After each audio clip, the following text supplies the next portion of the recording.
சலாம் அலைக்கும். அதாவது ஒரு மனிதன் தன்னிடம் உள்ள ஒரு பொருளை 10 ரூபாய்க்கு வாங்கி அதை 12 ரூபாய்க்கு விற்று 2 ரூபாய் லாபம் சம்பாதிக்கிறான். அதை இஸ்லாம் அனுமதிக்கிறது. ஆனால் மற்றொரு மனிதன் தன்னிடம் பொருள் இல்லாத காரணத்தால் 10 ரூபாய் பொருள் தன்னிடம் பணம் தேடி வந்தவுடன் 10 ரூபாய்க்கு வட்டி வாங்குறதை இஸ்லாம் மறுக்கிறது. அதற்கு காரணம் என்ன? இரண்டும் லாபத்தோடு தானே நடக்கிறது. அழகான கேள்வி, தெரிஞ்சு கொள்ள வேண்டிய கேள்வி கேட்டிருக்கிறாங்க.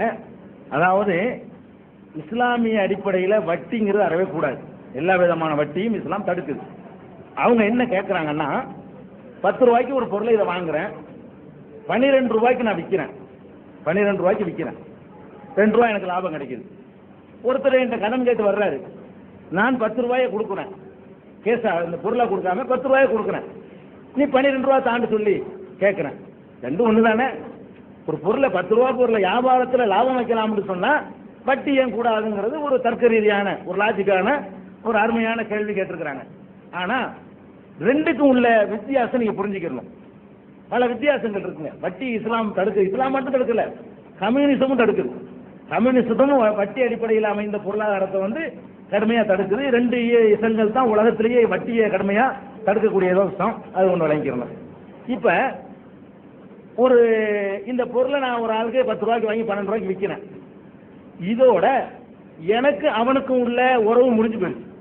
நான் வித்துட்டேன், அவங்ககிட்ட இருந்து வாங்கிட்டேன், இந்த பொருளை அவங்ககிட்ட கொடுத்துட்டேன், 12 ரூபாயே நான் வாங்கிக்கிட்டேன். இதோட என்னுடைய எனக்கு அவனுக்கு உள்ள இது விஷயமான பேரம் முடிந்து விட்டது. அதுக்காக நீ உறவை அத்துப்பூச்சி நடத்த முடியல. வேற பொருளை விற்பேன், வேற பொருளை வாங்குவேன். இது சம்பந்தமான விவகாரம் 2 பேருக்கும் இல்லை. இப்போ இது உனக்கு, இந்த ரூபாய் எனக்கு, அவ்வளோதான் முடிஞ்சு வச்சுக்காத. இந்த வட்டி என்ன தெரியுமா? முடிவதில்லை. 10 ரூபாய் நான் கொடுத்துட்டேன்னா இந்த அடுத்த மாதம் செப்டம்பரில் கொண்டாந்து ரூபாயை திருப்பி தந்தீங்கன்னா 12 ரூபாயை தந்துரு. அக்டோபரில் தருவதாக இருந்தால் நீ அதை 14 ரூபாயை தந்துரு. நீ டிசம்பரில் தர்றதாக இருந்தால் 18 ரூபாயை தரணும். அது ஜனவரி வரைக்கும் இழுத்தன்னு சொன்னால் 20 ரூபாய் எனக்கு தந்துடணும்.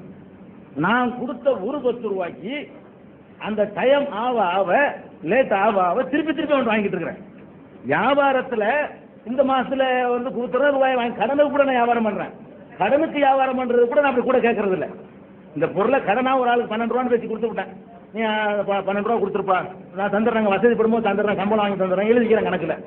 அவன்கிட்ட அந்த 12 ரூபாய் தான் நான் வாங்குவேன். 12 ரூபாய்க்கு மேலே வாங்க மாட்டேன். 2 ரூபாய் எனக்கு லாபம், முடிஞ்சு வச்சுக்காத. இந்த வட்டி இருக்கு பாருங்களேன், இவன் அந்த அசலை திருப்பி இவன்கிட்ட கொடுக்குற வரைக்கும் அவன் ஒரு 20 வருஷம் 30 வருஷம் ஆனாலும் சரி 10 ரூபாய்க்கு 10,000 ரூபாய் எல்லாம் கொடுக்க வேண்டி வரும். இவன் வாங்கினது வெறும் 10 ரூபாய். 10 பவுன் நகையை 1000 ரூபாய்க்கு அடமானம் வச்சுட்டு அந்த 10 பவுன் நகையை முழுகி போனவர்கள் எல்லாம் நம்ம இன்னைக்கு பார்த்துட்டு இருக்கோம். 10 பவுன் நகை, 10 பவுன் நகைக்கு இன்னைக்கு உள்ள மதிப்பு 40,000 ரூபாய். 40,000 ரூபாய் உள்ள நகையை ஒருத்தன் வச்சுட்டு 1000 ரூபாய் நான் கடனை வாங்கிட்டு போன ஒரு அவசர தேவைக்கு கொடுக்க முடியல. 1000 1200 ஆகிக்கிறது ஒரு மாசத்துல. அடுத்த மாசம் என்ன செய்யறான் தெரியுமா? 1000க்கு கூட 200 ரூபாய் சேர்த்து போட மாட்டான், 1200க்கு போடுவான். 1000 1200 ஆயிருச்சுல. ஜனவரியில் வாங்கினா பிப்ரவரியில் 1200 கொடுக்கணும். மார்ச்சுக்கு என்ன செய்வான் தெரியுமா? 1000க்கு 200 ரூபாய் வட்டி போட மாட்டான், 1000க்கு போடாம 1200க்கு போடுவான். 200 பிளஸ் 200க்கு ஒரு 40 ரூபாயை போட்டு அவன் என்ன செய்வான்னா 1440 ஆகிக்கிடுவான். அதுக்கு அடுத்த மாசம் என்ன செய்வான்னா 1440க்கு வட்டியை போடுவான். இப்படியே போய்கிட்டு இருந்தா கடைசியில் என்ன ஆயிரும்? 40,000 ரூபாய் முடிஞ்சு போயிடும். ஐயா மூழ்கி போச்சியா அவன் ஜாமான்றான். நான் வாங்கினது ஒரு 1000 ரூபாய், 1000 ரூபாய்க்காக வேண்டி என்னுடைய 40,000 ரூபாய் அங்கே பறிப்போகுது. வியாபாரம் வட்டி ஒன்னா? வியாபாரம்ங்கிறது வாங்குறவனுக்கும் விற்பவனுக்கும் மத்தியில் உறவு, அதோட முடிஞ்சு போயிடணும். அதுக்கு பேர் வியாபாரம். 2வது, வியாபாரத்தில் லாபமும் உண்டு நஷ்டமும் உண்டு.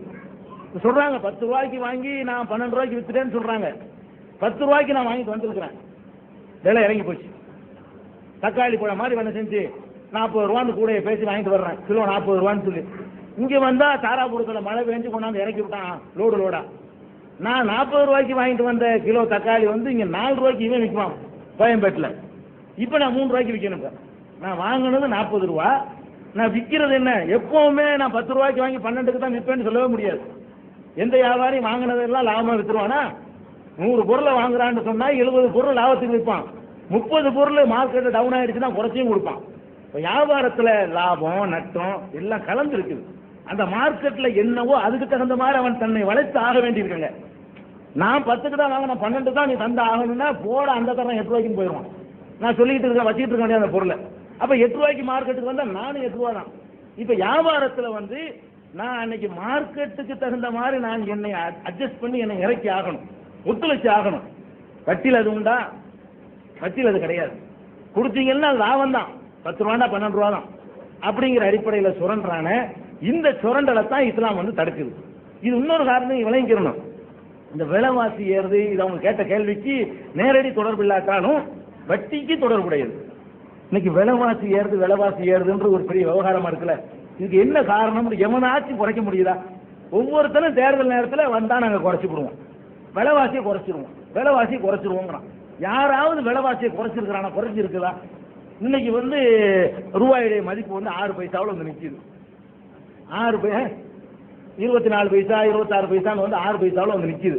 இந்த 6 பைசாவில் நிற்கிறது கூட 48 இருந்து உள்ள கணக்கு தான் அவன் சொல்றான். 48க்கு முந்தி இருந்த ரூபாயுடைய மதிப்பு அவன் எடுத்துக்கல. இந்த 50 வருஷ காலத்தில் ரூபாயுடைய மதிப்பு 6 பைசாவில் வந்து நிற்கிது. அவ்வளவுக்கு 62ல இருந்து. அப்போ அவ்வளவு மோசமான முறையில் தாறுமாற விலைவாசி எல்லாம் ஏறிக்கிட்டு போயிட்டு இருக்குது. இதுக்கு என்ன காரணம்? எவனாவது ஒழிக்க முடியுமா? வட்டியை அடிப்படையாக கொண்ட பொருளாதாரம் தாங்க காரணம். விலைவாசி கூடுறதுக்கு என்ன காரணம்? நான் ஒரு பிளேடு தயாரிக்கிறதா என்கிட்ட காசு இல்லை, கவர்மெண்ட்ல போய் வட்டிக்கு வாங்குறேன். கவர்மெண்ட்லயே அரசாங்கம் வட்டி நடத்தும் பேங்குங்கிற பேர்ல அவன்கிட்ட வட்டி வாங்குறேன். நான் 1 லட்ச ரூபா வட்டி வாங்கினா என்ன பண்ண வேண்டியிருக்கு? அது ஒரு வருஷத்துல நான் 1.5 லட்ச ரூபாய் கொடுக்க வேண்டியிருக்கு. நான் என்ன செய்யறேன்னா இந்த 50,000 ரூபாய் என் கையில இருந்து நான் கொடுக்க மாட்டேன், இந்த பொருள் தான் அதை வைக்குவேன். எனக்கு 50 காசு பிளேடு உற்பத்தி அடக்கமாகுதுன்னு சொன்னா கவர்மெண்ட்டுக்கு ஒரு 25 பைசா நான் கொடுக்கணும்ல வட்டி. 75 எனக்கு பழக்கமாகுது. ஏன் சொந்த மணியில நான் போட்டு அதை செஞ்சிருந்தேன்னு சொன்னா 50 பைசா அடக்கமாகவும் 60 பைசாக்கு நான் மக்களுக்கு கொடுப்பேன். விலைவாசி குறையும்.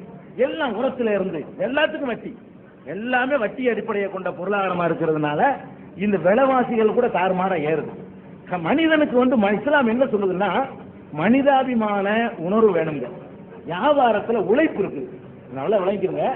இதை நான் 10 ரூபாய்க்கு வாங்கி விற்கிறேன்ல, வெறும் 10 ரூபாய் நான் வச்சுக்கிட்டு இருக்கல.